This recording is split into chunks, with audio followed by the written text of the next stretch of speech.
The Lord be with you. And with your spirit. A reading from the Holy Gospel according to Matthew. Glory to you, O Lord. Jesus said to his disciples, "Take care not to perform righteous deeds in order that people may see them. Otherwise, you will have no recompense from your heavenly Father. When you give alms, do not blow a trumpet before you, as the hypocrites do in the synagogues and in the streets, to win the praise of others. Amen, I say to you, they have received their reward.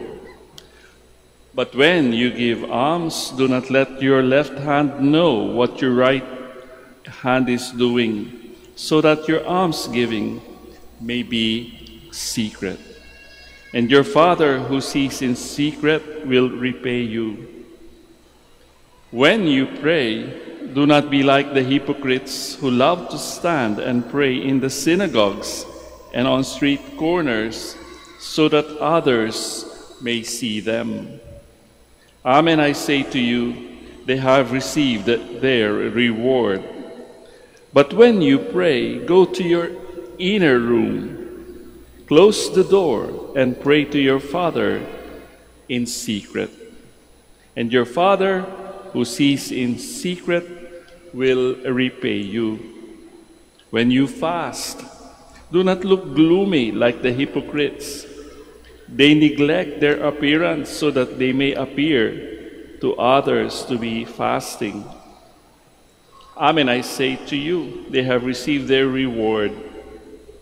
But when you fast, anoint your head and wash your face, so that you may not appear to be fasting, except to your Father who is hidden.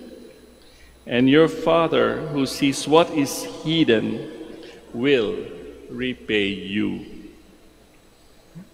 Friends, sisters, and brothers, the Gospel of the Lord. Praise to you, Lord Jesus Christ. Please be seated. Magandang umaga po sa inyong lahat. At doon din sa mga sumusubaybay sa atin sa live streaming, all parts of the world. 40 days of fasting, self-denial, and trying to change ourselves and transform ourselves. And perhaps we are asking, ano ba ang gagawin ko ngayon para sa Kwaresma ng taong ito, 2025? Ano ba ang gagawin ko? What should I do? Marami na rin sinabi ang Panginoon sa ating Ebanghelyo. Ano bang aking babasahin? Ano bang libro ang magandang basahin para naman medyo mabago ang aking buhay? Ano naman yung aking i-give up o isusuko? Kadalasan, ganyan ang nangyayari during Advent and during Lent, di ba? What should I do? But perhaps our question should be, ano ba ang gusto nating mangyari? Sino ba ako? Yun muna. Instead of just doing things, our being. Ano ba ako? Ano ba ang gusto kong maging? Diba? Who do you want to be? How do you want to be?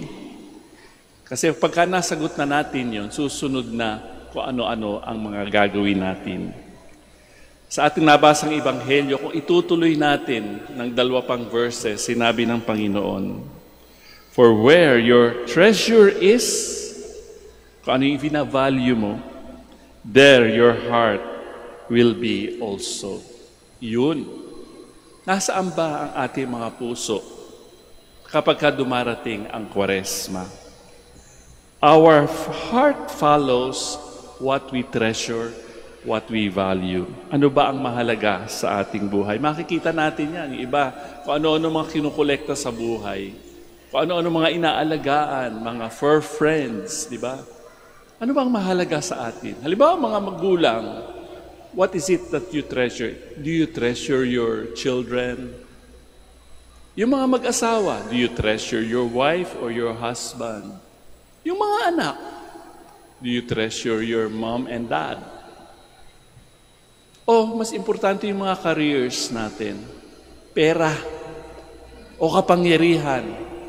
Kitang-kita natin yan sa mga nagaganap sa buong mundo.